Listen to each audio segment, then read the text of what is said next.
Hello friends, welcome back to my channel. I'm Sarah Sunstone, and today I will be showing you everything that is included in the brand new update for Coral Island. Now, this is part 1 of what will ultimately be included in the first major content update for Coral Island since the game's initial launch into early access. This new content is actually currently playable if you opt into the beta branch of the game on Steam. However, the feedback update will be officially released for everyone's existing save files during the coming weeks. You can learn more about the beta testing on the Stairway Games official Discord, and if you want to read over some of the details yourselves, you can also check out the update notes, either in-game or on the official blog post, which I will link in the description below. Before we get into it, I would like to extend a very special thanks to my channel members, whose support means that I can continue to create content for all of you. Another great way to support the channel is simply by shining the like button below and subscribing, both of which are completely free and very much appreciated. Now, we have a lot to cover in this update, so without any further ado, let's get into it.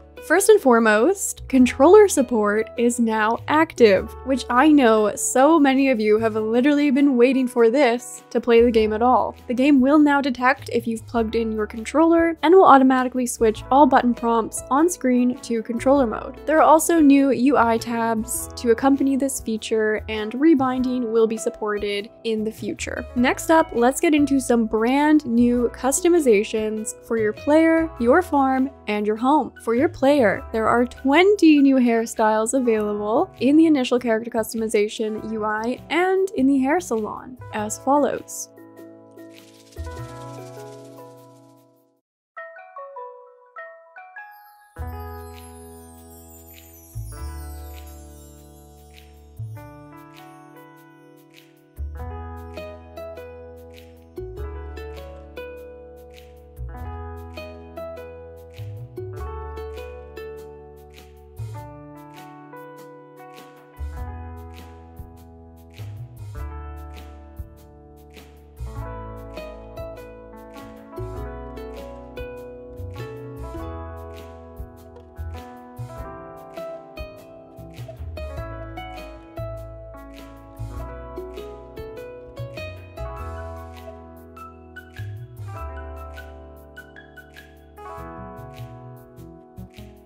You can also automatically match your hair and eyebrow color, and they've even added hair physics to some of the styles. Look how beautiful and shiny. There are also 61 new pieces of clothing available at White Flamingo, so let's take a look.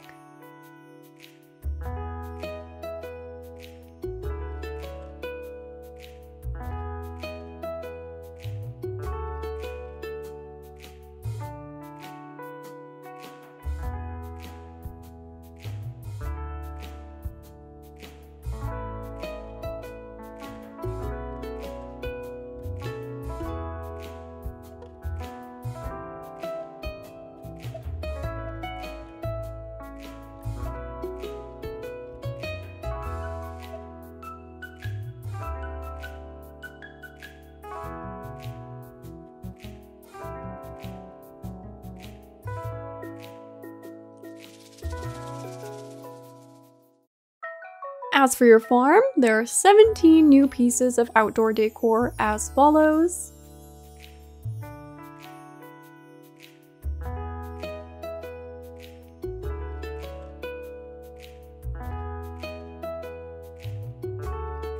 And don't worry, the developers did not forget about your home. There are also 24 new pieces of indoor decor.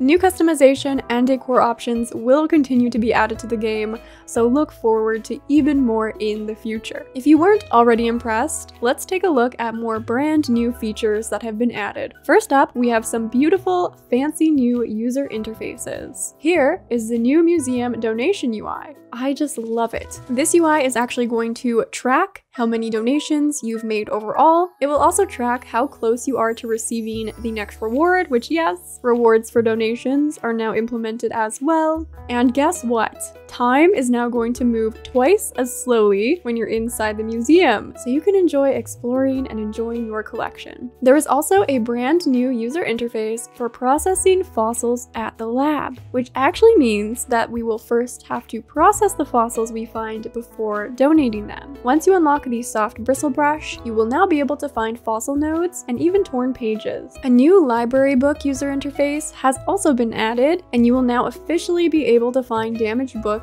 and access them at the library. Technically, you could find these previously, but it was quite difficult and only available, in my experience, through tilling a ton of sand at the beach. So it should be easier to find these in dig spots, for example, around the island. And when you go to read the books now, there's actually cover art for some of them, and you actually get to flip through the pages as you read. So I just love this touch. I think it is so nice, and I'm so excited to expand the library's collections. Another new feature that is beyond sweet and adorable is this new festival pamphlet UI. These will ultimately be available at every festival, and when you open them, they will provide the player with a visual guide to the locations of the minigames and the main event. This will be an awesome feature to ensure you don't miss a thing. Rewards have also been added for some festival minigames. Festivals will now be marked on the world map, so you don't have to figure out where they are, and non-functioning festivals will no longer spawn at all. So there should be much less, if not no, confusion around these moving forward until they're implemented fully. When designing your farmland, have you ever thought to yourself, I wish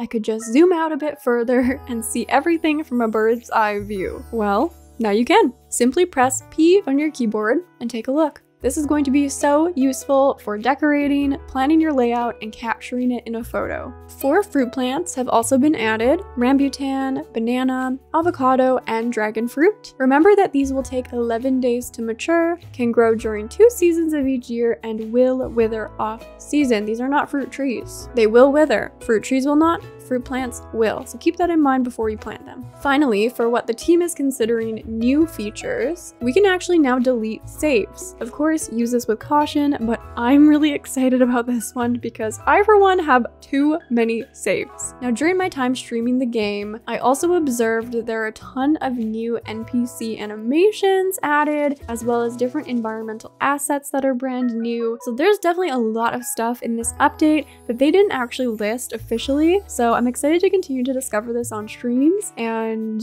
I'll put some of the things I've spotted here for you to take a look at, but I'm so excited to discover even more. I'm guessing there could even be new dialogues and such added for the characters. So again, I think there's more in this update than what they listed, which is so cool and makes it so fun to try and find. But now we're going to go over everything that has been added based on player feedback and suggestions. And I just have to say that I love how responsive Stairway is to the player experience. Am I surprised? No, but I will always give them credit for being an awesome team of developers. First up, you can craft from anywhere. Any stored resources you have can be automatically accessed, so craft away without running back and forth to your storage chests. Speaking of storage, you can actually now use the middle mouse button to automatically move a stack of items into the next available spot in your inventory, instead of clicking once to take it out and clicking again to put it in your inventory. This is going to save you a lot of time when moving things around. There are also improved sorting options inside of the chest, along with backpack sorting. Just press X. And while you're sorting your storage, you can now clearly see whether or not you've donated each item to the museum, and whether an item can be offered or has been offered at the Lake Temple. Further, you can now place chests inside your house, and wardrobes will now be functional for storing and previewing clothing. This function currently only works with one wardrobe, but this is so exciting. Stairway seriously just keeps checking things off my wish list. Have you ever forgotten what you planted on your farm when going to purchase more seeds? Or have you ever wondered, when is this crop going to finally produce? When did I plant it? How many more days are left? I don't remember. I know I've thought all of these things when I'm playing, but now the great news is you can click and hold the right mouse button over each crop, and it's going to tell you exactly what it is, along with how many days are remaining until harvest. This is an amazing feature, especially for those wild seeds. So now when you plant wild seeds, you're actually going to know what you've planted simply by clicking and holding.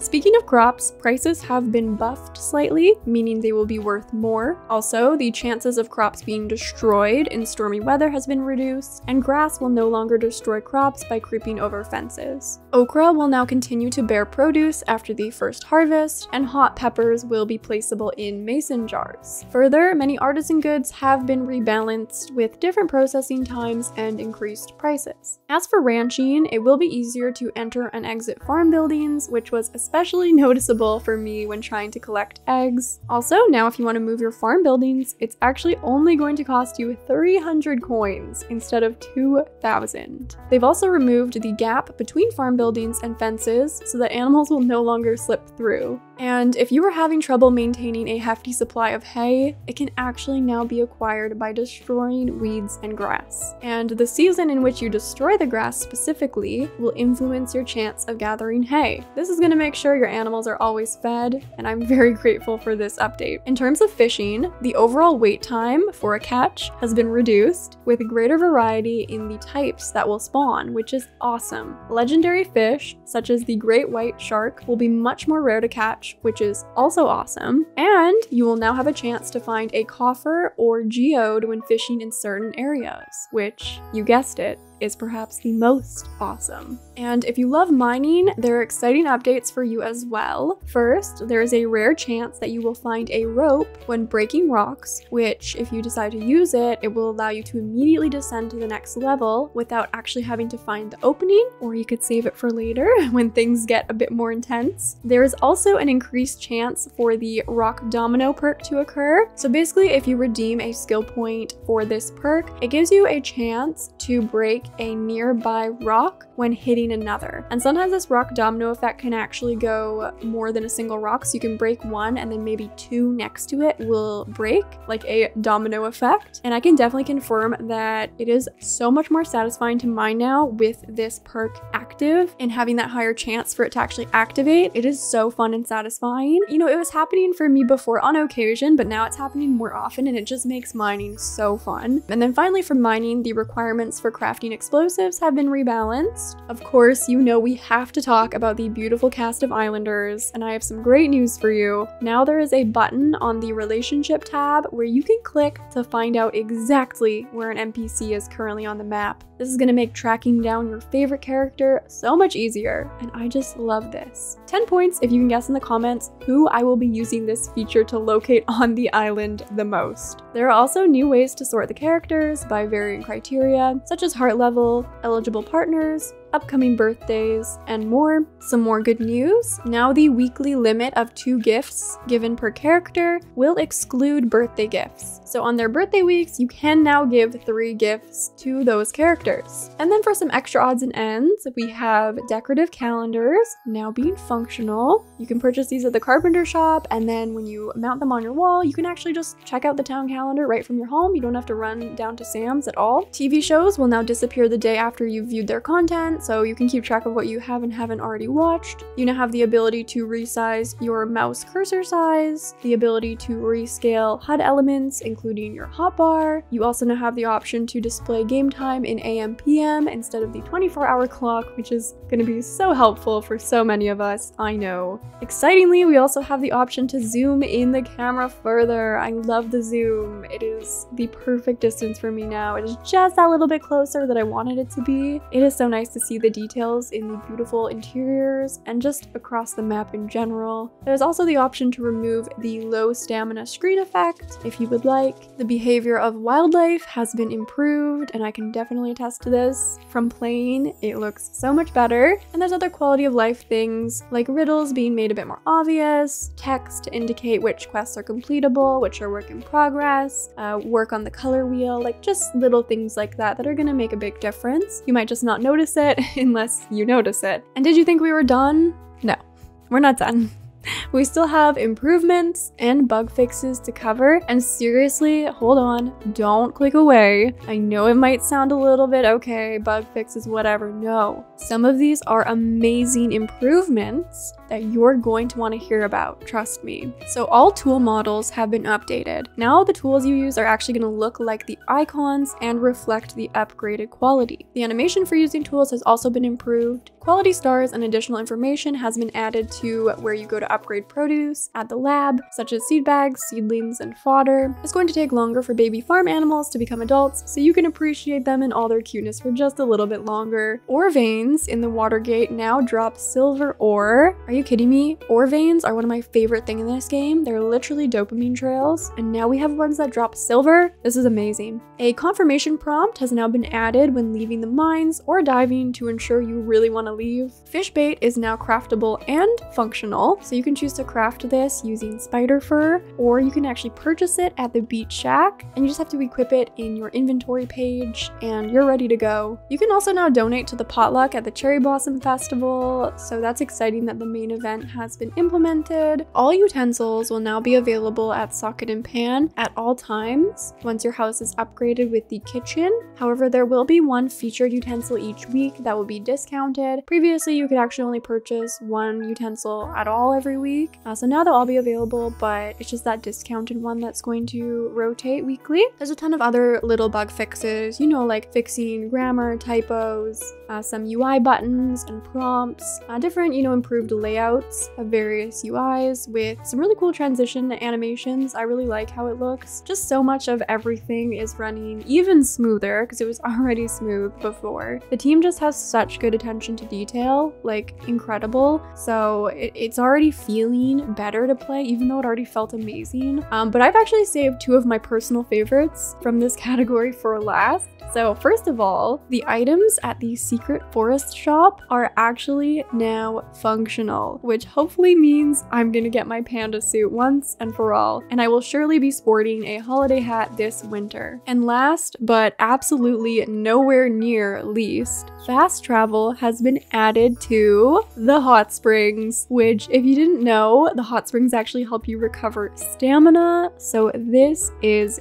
huge. This is so awesome. I'm guessing we're going to have to restore the hot springs to some extent before we'll be able to unlock that fast travel spot. I haven't personally unlocked it yet, but this is just amazing. This is so phenomenal. Stairway is listening to the community. They're hearing us and they are literally shaping this game alongside of us, and I could not be happier. So wow, that was a lot. Did you make it all the way through? If so, be sure to let me know which of these updates are your favorite new additions to Coral Island. And to think that this is only part 1 of the first of 10 upcoming content updates for this game. Are you kidding me? As always, I so look forward to hearing from you in the comments below, and I am home from my vacation now, so I'm excited to actually get in there with all of you and chat when I can. Thank you all so much for supporting my content while I was away, and I'm so excited to be back and get back up and running. The best is yet to come for Coral Island, so thank you all so much for watching. I love you all,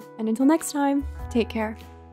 And I would just love to give a very, very special thanks to Meredith, Formodus, Tansy, Cisco, Tier, Whale, Cheese, Coons, Divine Raven, Lex, and Magic, my beautiful Sunstone members. I love you all and thank you so much for your extra support on the channel. It really helps to make all I do possible, and it really means the world to me.